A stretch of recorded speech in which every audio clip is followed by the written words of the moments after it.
Our next featured reader is Toni Mirosevich. She grew up in Everett, Washington, in a Croatian-American fishing family. In her early 30s, she received her MA and MFA in creative writing at San Francisco State, where she began teaching as a lecturer in creative writing in 1991. Firebrand Books published her first book of poetry and prose, The Rooms We Make Our Own, in 1996. Her poetry collection, My Oblique Strategies, won the 2005 Frank O'Hara Chapbook Award and was published by Thorngate Road. In 2007, her collection of nonfiction stories, Pink Harvest, was published by Midlist Press, received the first series in Creative Nonfiction Award, and was the Lambda Literary finalist. She has been the recipient of the Estrella Foundation Emerging Lesbian Writer in Fiction Award, Pushcart Prize, and Lambda Literary Award nominations. Her award-winning work has appeared in the Kenyon Review, Gastronomica, Puerto del Sol, UTNE, San Francisco Chronicle magazine, and various other publications. Toni!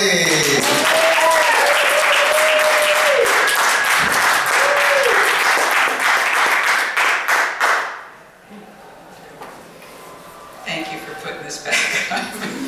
I didn't think I could hold it. I should come here more often. I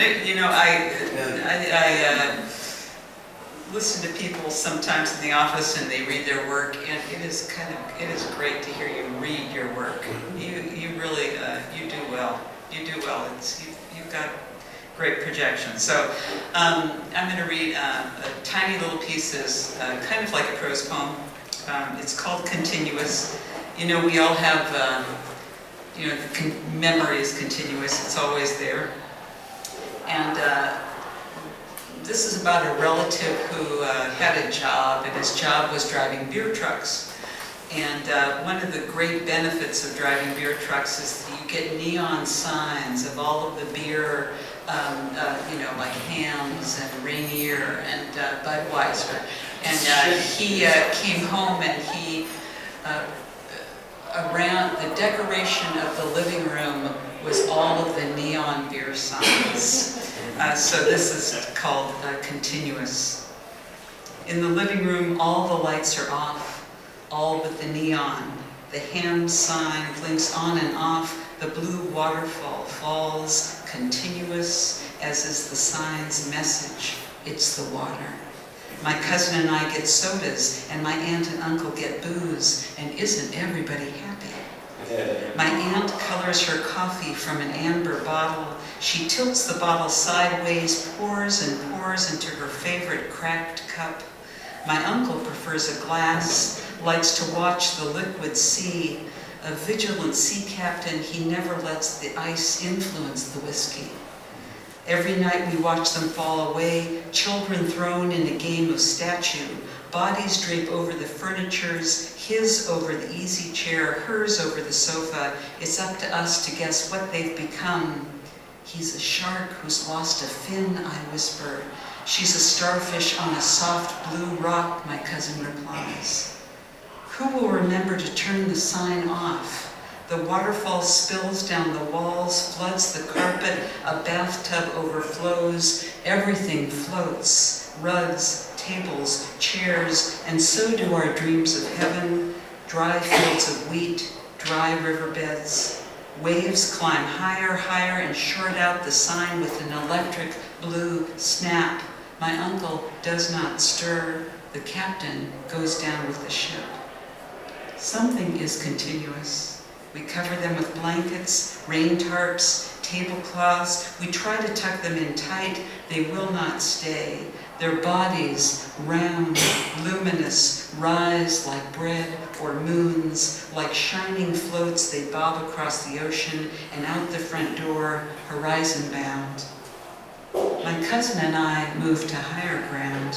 Upstairs on our nightstand, the Madonna stands atop of a tiny globe. The hem of her blue robe stays dry. In church, we learned her love for us goes on forever. Her love for us goes on and on. Down below, the sea is holding forth. I can hear the amber waves begin to rise. It's the water, my cousin says. Hold on tight, I say, as we grip the sides of the bed, our makeshift boat. our only raft. I wish I had those signs. They were really quite beautiful. They were gorgeous, gorgeous signs. Of course, the drinking in the house was, well, it was out of control, but it was really kind of a strange and spooky environment to go inside of that place. I'll read one other prose piece. And the prose piece, I actually think you've heard this one, Nate, or at least an early version of this at Emerald Tablet.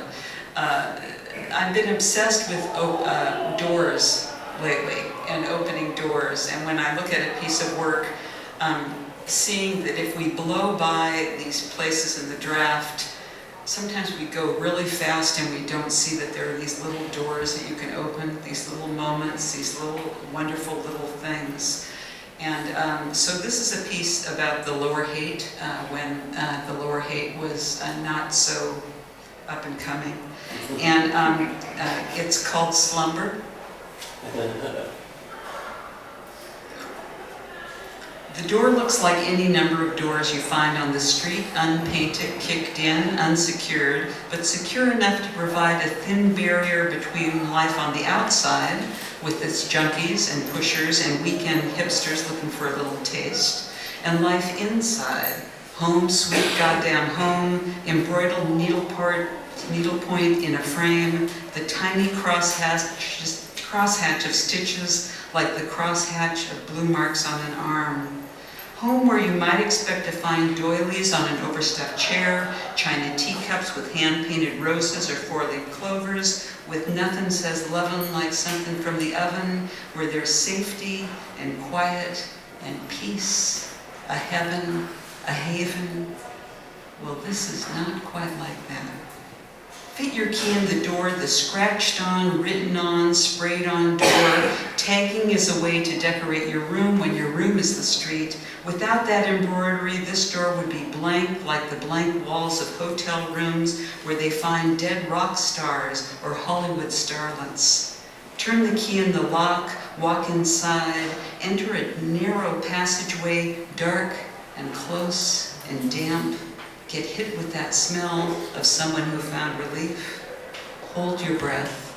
Soon you'll be past the smell. We'll come out of the tunnel into the garbage-strewn yard where no grass grows, just weeds, yellow weeds, brown weeds, weeds with spindly arms, weeds with stickers that scratch and bite.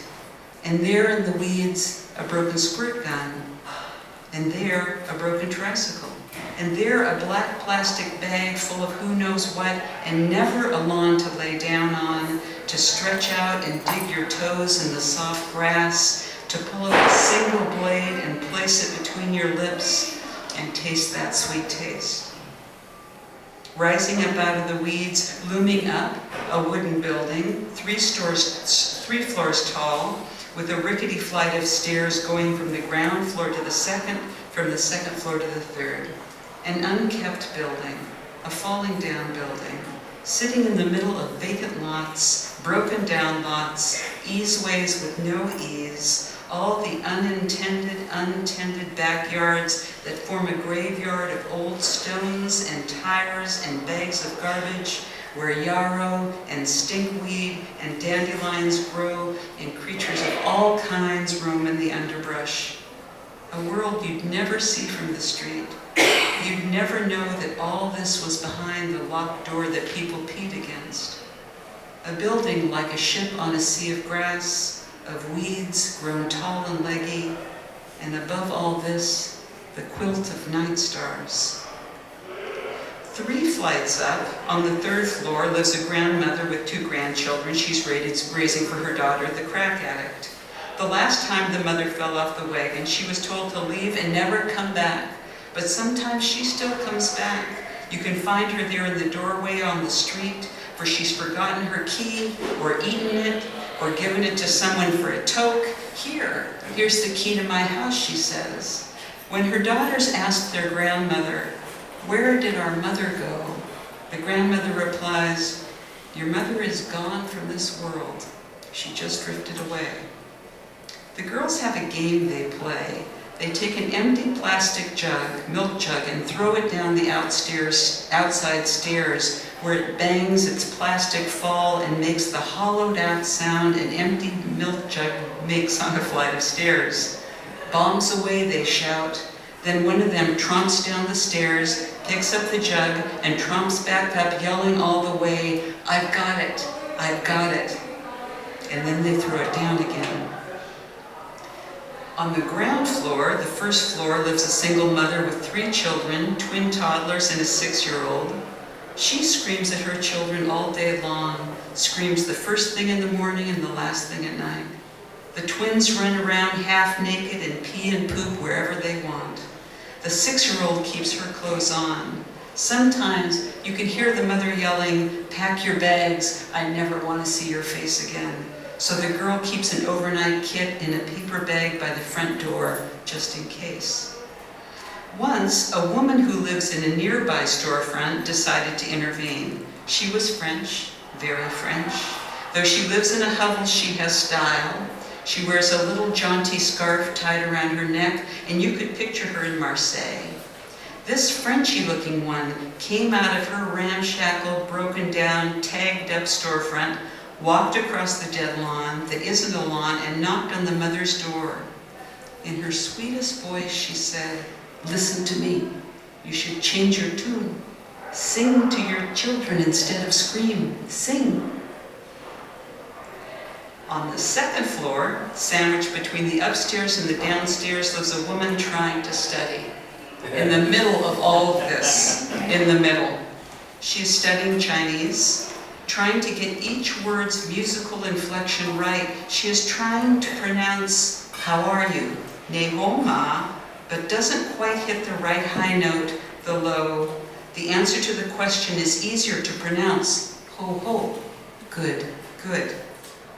With all the noise, the upstairs and the downstairs, she can't hear herself to think, so she waits until nighttime for the children to go to bed, for the mother downstairs to stop screaming, for the grandmother upstairs who is deaf and cannot hear to turn the TV down. But at midnight, it's time for showtime at the Apollo.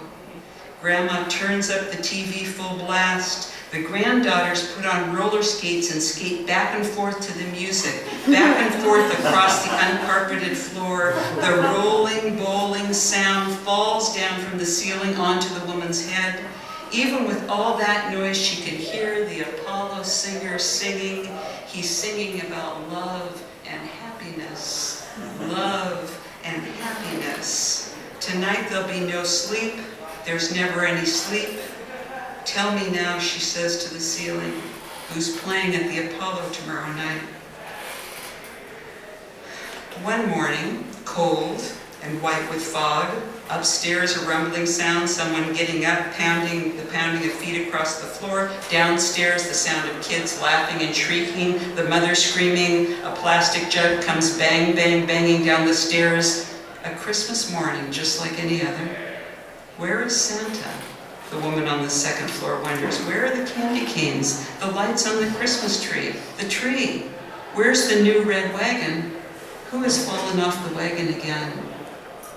Later that evening, someone from the neighborhood, who knows who, leaves a big box on the doorstep downstairs. A big box with a picture of happy children on the front, riding their big wheels. Maybe the toddlers think those children are inside the box having fun. Maybe they picture the children wheeling around the tight corners inside, banking off the cardboard walls. The mother can't assemble the thing or won't, so all the parts remain within: the wheel, the seat, the high handlebars, all that pretty plastic. The woman on the second floor hears the commotion down below. The kids are pounding on something. She planned to study but can't focus, so she decides to leave the building to go for a walk on the quiet Christmas streets. She starts down the stairs, and that's when she sees the children gathered around the box, kicking at it, then staring at it as if waiting for someone to pop out. One of the toddlers is holding on to his little penis as if he cannot tear himself away even for a second to go. She says, "Let's find out what's inside the box." and drags the box in their front door and finds a knife and slits open the cardboard box. All the children gather around her on the dirty living room rug. No one says a word as she removes each part, the yellow seat, the handlebars, the big, big wheel. She picks up the plastic tool that came with the instructions and put the big wheels together while the mother's screaming in the other room. When she's finished, she stoops and kisses each child's cheek goodnight, even though it's now way past their bedtimes, way past. As she does this, she whispers, "Sleep tight, little ones, sleep tight." Walking back up the stairs, she wonders, what does it mean to sleep tight? It's the middle of the night and she's awake. Somewhere people are sleeping. Somewhere they are far away in their dreams, in the clouds or on an island, in a meadow or by a stream. Somewhere it's so quiet you can hear the breeze or hear the breath of someone lying next to you, the rhythm of in and out and in. Wherever those people are, she wants to join them, to sleep, to slumber. Slumber, how soft, how lovely the word. Let's go slumming. Slumming off to slumber. She sits up in bed, looks out the bedroom window. The sky is empty of planes, jets. There are no moving gnats of light. The sky is as clean as a slate, a blank, a swept path, empty but for the moon, a nightlight with no dimmer, casting light out on a dark sea. She is cast out from any chance of dreaming. If she stays on watch, she'll never sleep again. She'll be asleep forever. She'll be awake forever. She tosses and turns. The building tosses and turns like a ship on the high sea. And who will save her from this tossing and turning? Who will toss out a life ring to catch her and all the others floating out there in the dark? Grandma and the granddaughters, the mother and the toddlers, the 6-year-old, Frenchie, the one who drifted away. Who will save the children in the box? All of us are lost at sea, she thinks. All of us on this ship, on a sea of trash. She hears a noise from down below, a child crying out in his sleep, a cry that slips out of the cracks in the wall, the crack in the window, past the newsprint stuffed in the cracks to keep the cold from blowing in. What were the stories on the newspaper that day? Something about the cost of heating going up. A ferry that went down in a storm off the coast of Spain. The child's cry goes out into the surrounding field, and the wild dogs, recognizing something animal in the cry, howl in return. She stops, listens. There's another sound, a reply, then another, and another. Are the sounds coming from the street or the field? Is it the high wire buzz of the crickets, or a tire screech, the booming bass of the frogs, or the bass beat of a boombox? Is he singing, the drunk on a tear, singing, his bottle's high shatter, singing, the woman on the stoop, singing, the addict in the tunnel?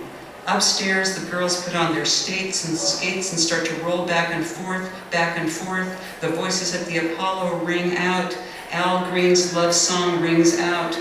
Love and happiness, love and happiness. In the field, the mice are singing. On the streets, the sirens are singing. Listen, the sound from the aerosol can, each sprayed letters, high note, singing, singing.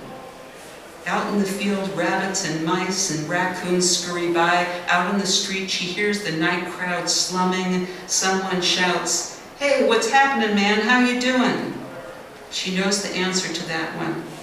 "Ho, ho," she whispers in reply. Above her, the stars whir, whirling across the great big wheel of the night sky. The wheel goes round and round. She lays her head back down on her pillow, pulls the covers up. Amid the crying and the yelling and the singing and the screaming, she, and then everyone on the ship, falls deeply asleep. They all just drift away.